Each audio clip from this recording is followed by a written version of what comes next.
orkestena egiteko, eta esatia gore bat da guretzat. Eta gero pixka testu inguru bat eman labur egilei hitzen horretik. Kontua da, nori hau dator, oen dela 4 urte atera genuen nork, lehenengo eleberri ontatik. Nork hau izan zen, aldizkaria 25 urte ditzen zituen, egon garden zemakia esan, eta zerbait berezia atera nahi izan genuen, eta animatu zian bilak, eta egia esan, oso lan bonito atera esan, arrakasta hondikoa, 25 urte zituen orduan aldizkariak izan bezala, eta izan zen lehenengo zenbakia agortu zitzaikun. Orduan, seinaleo, nahiko feedback onak dizula. Kritika honak itxi zitzaizkigun, emanaldi batzuk bere egitzian azalduz prozesua nola izan zen, elkarlana eta beste, gogoratzen dut, literaturian zarautzen egitzitela aurkezpen bat. Eta, ikusita gozpi hori garbi xamartzean, bigarrenak etorri batzula, eta norken ondoren, nori etorri batzula kostatu da pixka, lagurte izan dira. Baina, pena merezi izan du, irakurrita, bestean mailan dagoela ikusten dalako, eta oso lan potentia dalako. Eta bakarrik komentatzea, ez dakit beraiek indarrik egituko zaien, baina ikusita hau lehenengo dira izan potentiak izan dian, garbi dago trilogia bat izan batula. Zer falta da, ez da? Hori da, nork egiteko. Norken, azken batean, euskal kulturaren behi sakratu bat jorratu genuen, bertsolaritzak. Bertsolaritzaren gaia zen jorratzen zena, eta norin, esango nuke gaia Euskara dela. Euskararen historia sozialean oinarritutako eleberri fikziozko eleberri bat, garbi esateko bai. Historian oinarritua, baina fikzio erabatekoa. Orduan, egia da alde honetatik gu ere pozik geratu ginela, norkekin eta trilogiaren gaia aterata, ikusko dugun ora iristen den hori, deklinabidaren kasuak asko dira eta arriskutsua izan daiteke, baina lehengoz gatozen nori aurkeztera. Eta nori honetan, 2 urte terdian ondutako lan honetan, bereziki Euskararen historia soziala jorratu nahi izan dugu. Nola, zein da abia puntua, gogoan izango duzue, zehazki merkataritza eta inbertsioen itun transatlantikoa edo TTIP deitzen zen akordio bat abian jartzeko asmoa izan zen garai batean, duela urte batzuk. Eta egia da, dokumentu hori begira, ematen zuen agian patentatu ahalko liratekela hainbat gauza orain arte patentatu ezin zitezkenak. Erokeria puntu batekin okurritu zitzaidan, eta batean Euskara patentatzea posible izango balitz. Euskara batua, kode, gisa, eratua, onartua, arauetan ezarria norbaitek patentatu eta erosi ahalko balu. Gusten duzu erokeria puntu hori, baina hori da abia puntua. Gertatu egin da. Itun hori indarrean dago eta norbaitek, ez dakigu nork, Euskara batua erosi egin du, edo Euskara batua saldu egin dioten norbaiti. Eta norbait horrek erabaki egin du hortik aurrera Euskara batua zorrotz bete beharreko kodea dela. Eta hala betetzen ez dutenak, ohartarazi eta ondoren zigortu egingo direla. Horrek Euskal Herrian kasgora jarriko du. Eta hain izango da nabarmena eta premiazkoa benetan euskal kultura gune honetan duen atakalarria, elkartuko direla euskal kulturaren ordezkari hainbat bilera batean, eta bilera horretatik aterako den ondorioa da, norbaitek 2 gauza egin behar dituena. Bat, aurkitu nori saldu dioten Euskara batua, nori saldu dioten Euskara batua, eta bestetik, saiatu iraganera bidaia egiten, eta Euskara batuari Creative Commons esleipena jarri, hortik aurrera jabari publikokoa eta erabateko umore eta komikotasunean jakina. Eta, kontua izango da, nor hori, azkenean, obran azaltzen den hildotik, 2 detektibe izango direla. Bat, gurea ez den, baina Itxaro Bordari berriro ere maileguan hartuko diogun, Amaia Ezpeldoi, norpen ere agerizena, Itxaro Bordaren itxurarekin agertzen dena nori ere. Eta bigarrena, entomologo bat, Damian Arruti, Asier Etxeberriak sortutako pertsonaia, detektibea ere, eta hain zuzen ere Asier Etxeberriarekin itxurarekin agertzen dena.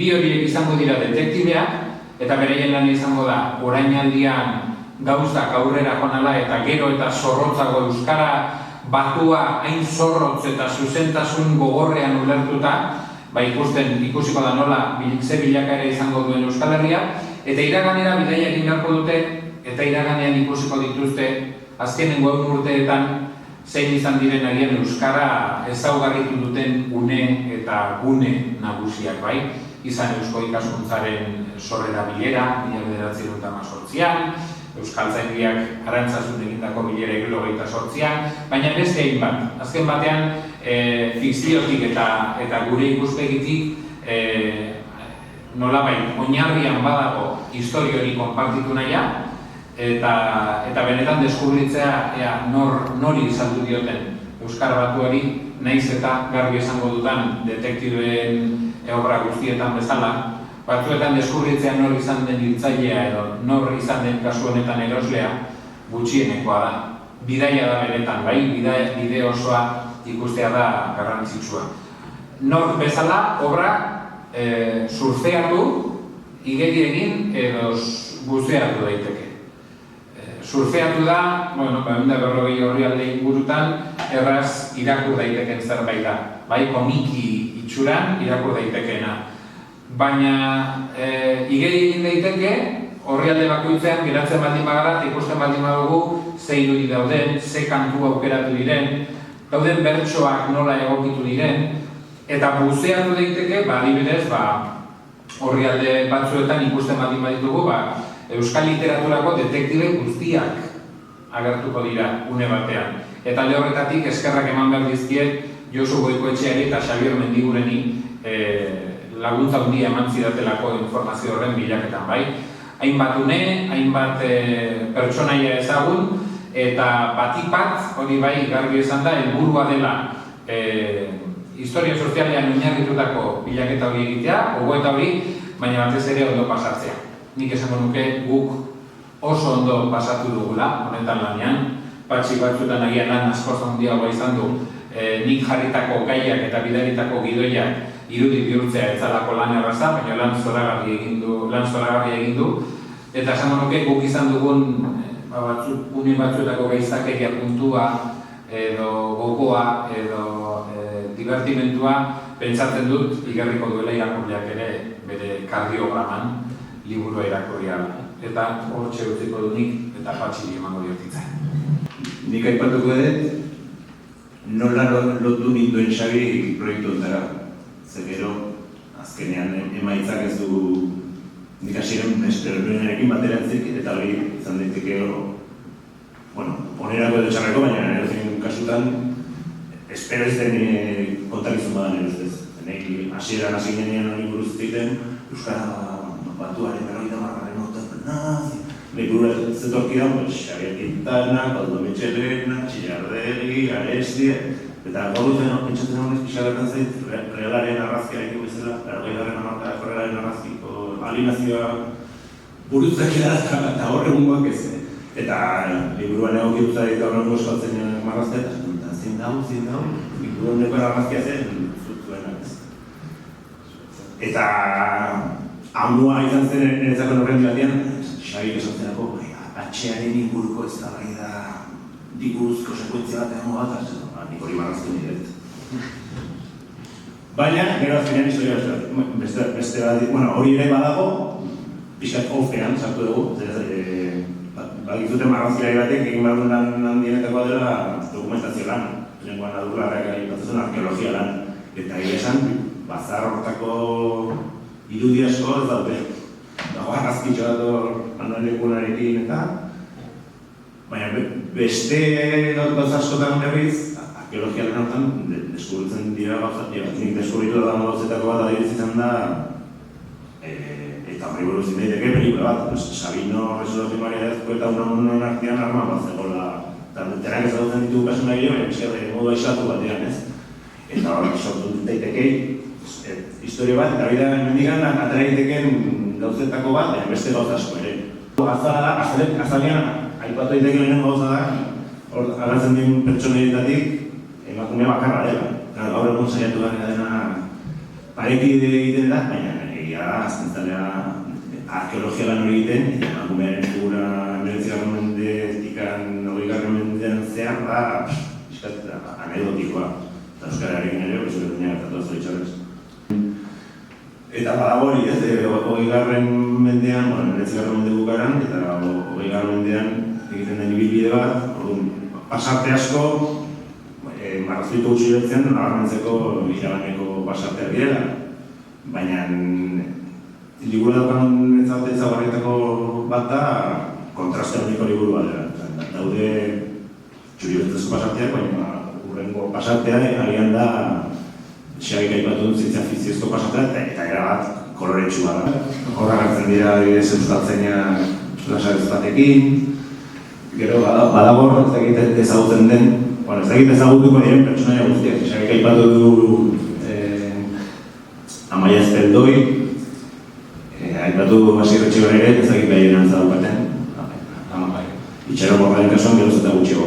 Hemen dago beste pertsonaietakoa da Angel Alkain, izugarrizko protagonismo daukana. Eta nik aldarri bat egin nahi bere alde. Bueno, ez da euskaltzaina, baina nik uste ni berekin harreman gutxioki, baina ibili izan nahi batzutan Donosti kaletik berekin, eta jendeak kalean galditzen zuen, esateko bere semiak euskeraz egiten zuen bere esker, eta ez euskeraz, bakarrik ikaz egiten zuen. Eta pixkat aztuta dago pertsonaia bada, eta izerratikan edo nor baztertu du, baina. Gero, zientzia fikzioa eta pop kultura hori agertzen da, baina etengabe itzultzen da pasarte historikoetara, ezta? Eta pasarte historiko hori guzti horiek egiten da gatu, baina bat aipatzeratik ezaguna den bat da, adibidez, 77an, ezta? Salvadorren txistuen pasarte ezagun hori, eta gero badaude beste pasarte batzuk, niretzako bintzat ez ezagunak zirenak, eta horietako bat adibidez da, Alfonso Orbaikoa mairu garrana oinatin 1918an euskararen alde egindako horako diskurso bat. Zakera da, ez dut uste ikurinak itzeruen. Bueno, hori agian gidoilariaren lizentzia bat izango da. Lizentzia bat. Eta marrazteak eta egite plazerra zirrara edo zer sortu nuen, baina zerbait sortu dut da elkarrekin jartzea da impactantea bintzat. Nik esango dut oso laburune horretan, baina rakorra, kasu honetan, hau da, historia errespetatzea, kasu honetan maltzurki gaindituta dago kasu bat baina gehiagotan. Adibidez, Resurrekzioan Maria Dazko ikusiko dugu, txirritak 18 urte beranduago kantatuko duen bertso bat kantatzen. Bai, bere hautan oso barregarria delako egoera hori, bai? Horrelako salto batzuk egin ditut, harrapatuko ditu konsiente denak, beste batek ez, baina horregatik garbi izan dut fikzioa, humorea, oinarri historikoa, bai, baina manipulatua, argi eta garbi. Bai, gero, marrazilari bezala ere, eta liburuari buruz hitz egiteko momentuan, aipatu nahi dut ere, genero edo estilo aldetikan, nasketa handia da horre kontrastea. Hori pixat, profesionala zen ez, eta audibertitzeko zerbait denez, askatasun hori ematen ere bururi, eta gero, aipatu nahi duen ere hori ez, liburuan bidaiatzen dugu iraganera, eta gero itzuten orain aldira, eta oso polita niretzako, eta lan handia eskatu, baina oso gustora geratu nahi zamaitekin, toki horiek, eszenatokiak, kaleak, eraikinak eta garai batean nola zeuden marraztu, eta urrengo horrian adibidez, Bilbon kasuan, gaur egun nola diren marraztien. Hori, netako nork liburuarekin konparatuta, saltu kualitatibo bat dago.